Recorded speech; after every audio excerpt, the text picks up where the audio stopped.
Tomorrow is a special game for you. Tomorrow you go head to head with Liverpool, two of Europe's big teams. How do you approach it? It's a Clásico of European football. Liverpool, because of their history, because they're in the Champions League. It's one of those games that the fans really look forward to seeing. And Trent and myself have our history here at Liverpool. And it's always great to come to a place where they've loved you so much. We're coming to do our thing tomorrow, which is to play well and to come away with a good result.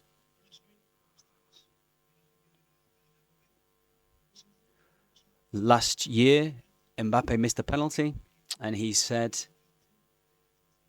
that he wasn't playing well. And now he's unstoppable. He can't stop scoring. You said you like your players to score penalties, to take their penalties. Are you going to be more strict tomorrow in terms of who takes the penalty? Are you going to give them the freedom to decide? No, I said it in the press conference. We decide upon who is the penalty taker. In this case, it's Kylian's chance to take the penalty, but they will decide also. You've spoken about Trent, who's played here. He has been injured, and now he's come back. He wasn't in the squad and wasn't involved in the last game. Do you feel like he's getting into his flow now, or is he missing something? No, he's good. He didn't play because of the context of the game, but he's available to play any number of minutes. Tomorrow he may play. And then after the injury he had, we need his qualities. He has great qualities. He's in a new stage for him, both sporting and physically and mentally. We need to give him what he needs because he's an exceptional player that we have in our squad. I'd like to know, in the 5 years that you were here, you won a European Cup, you were fighting for the league title. You obviously were here with Rafa Benitez.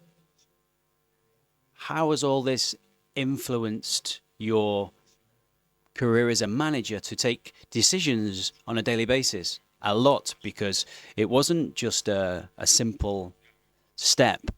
I had a long period as a player. I learned a lot from Rafa when I was with him about elite football, to analyze details, to prepare for games. And I always had that curiosity. And that helped me to be in this position where I am right now. And then if you like football, you want to be at one of Europe's big teams like Liverpool are. And there were some great years that I had at Liverpool. And they helped me a great deal as a player, but I'm sure they also helped me as a manager too. I remember many things from that period which I still use today. It's been so much harmony with your recent victories. You've only scored 1 goal from set piece this year. Can you explain the reasons for this, or have you looked at that? You have players that can take good set pieces. And then Arbeloa said yesterday, I'd like to know what you think. It's fair that the mark that he gave for your performance so far. You've asked quite a number of questions there. It needs to be one question in future. Or the second. I don't give myself a mark. Alvaro, we know he's very connected to the club. I'm really happy with Alvaro, my player, the way he's playing. I'll give him the mark back because he's playing really well at the moment. There's a long way to go. We give the final marks in June. We're working on this. We're working on set pieces, in answer to your second question.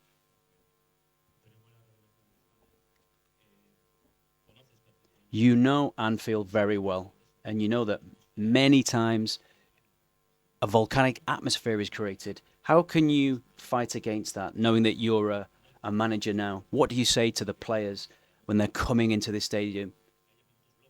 There are some crazy minutes that happen in this stadium. What do you say to them? I think many of them have already experienced it. Recently or in a negative context most recently, but maybe not in the past. There are moments in the games where it's almost like there is a force that where the stadium is vibrating, and it can help the home team very much.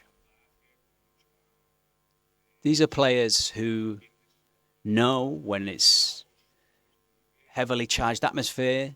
They know how to respond well. I really believe in my players. We can talk about it as well, but it's just the players that go onto the pitch. I'm on the bench, and sometimes you lose control of the game, but you have to try and prepare them mentally for these types of games. That's really important.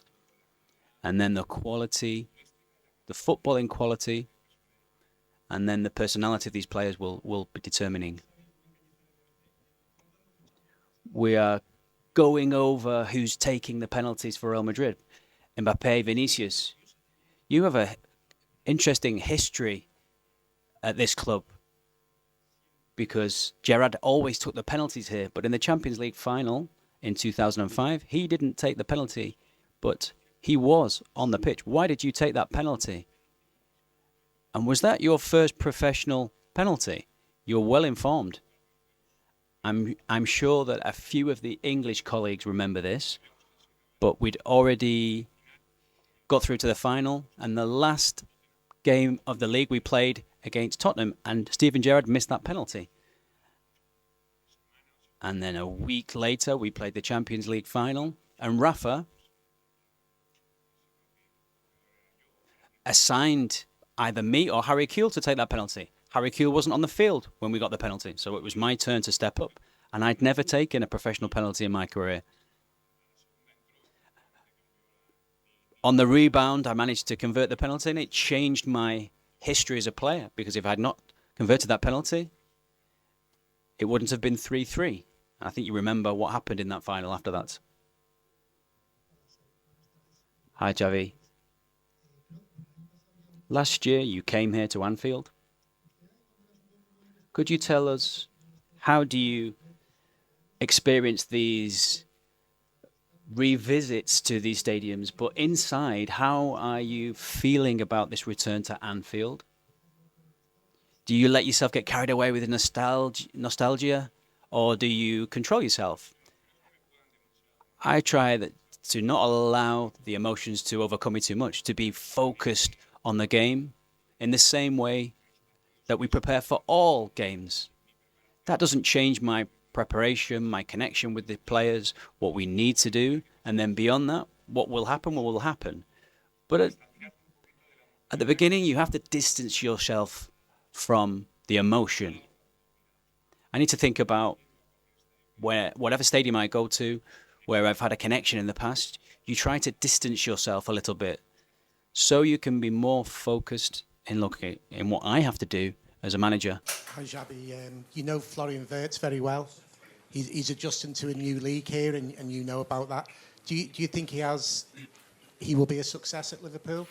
Yeah, for sure.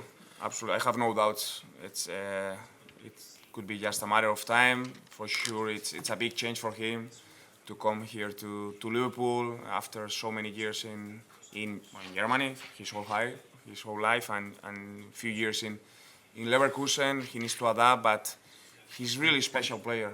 He has the quality, he has the personality, he's competitive. So when he makes that trick, it has happened with great players during the years in the Premier League.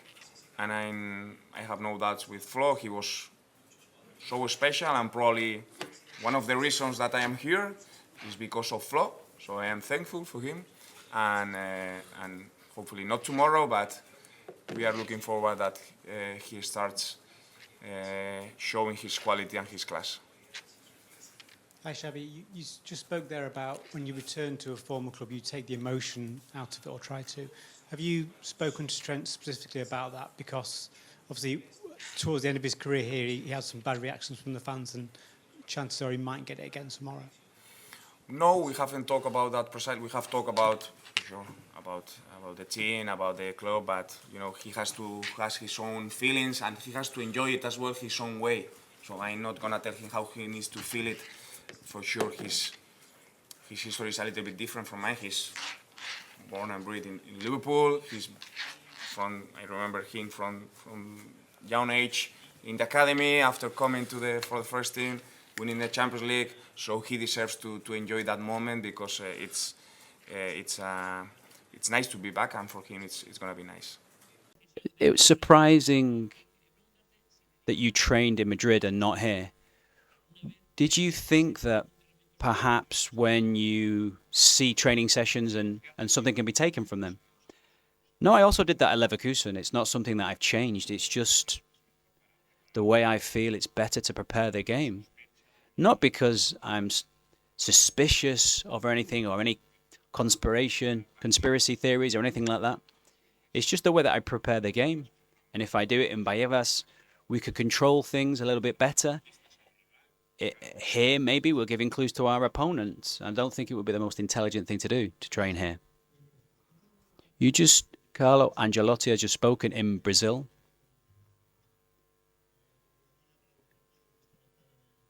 Ancelotti has spoken about the international dates.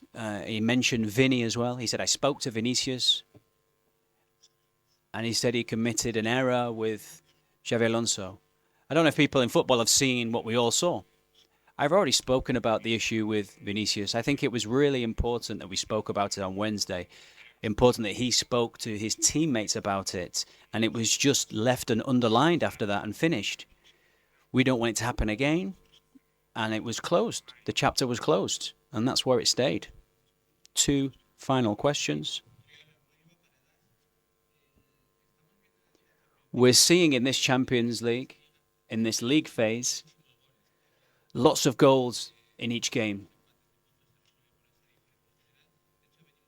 In fact, there was a 4-goal average per game in the last round of games. When you're going into games like this and you've had very tight victories, do you think about the tension, not allowing yourself to be relaxed when you feel that a game is won? Does it make you feel more concentrated? Yes, you have to be focused at all times. Against Juventus, it was a really tight game. The objective was to win the game. But when you have the opportunity to extend the scoreline, they're really good opportunities to score goals, because you know that after our experience of last year, because we didn't really know how the format was going to be resolved, you understand that the most powerful teams are getting more points in those first round of games.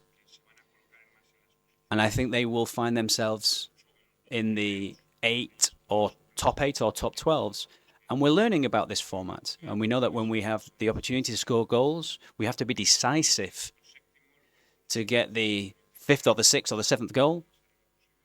Because the idea is to get as high as you possibly can in this table. And it changes when you're at 8th or 9th position in the league. The other day, you made it clear that your penalty taker was Kylian Mbappe.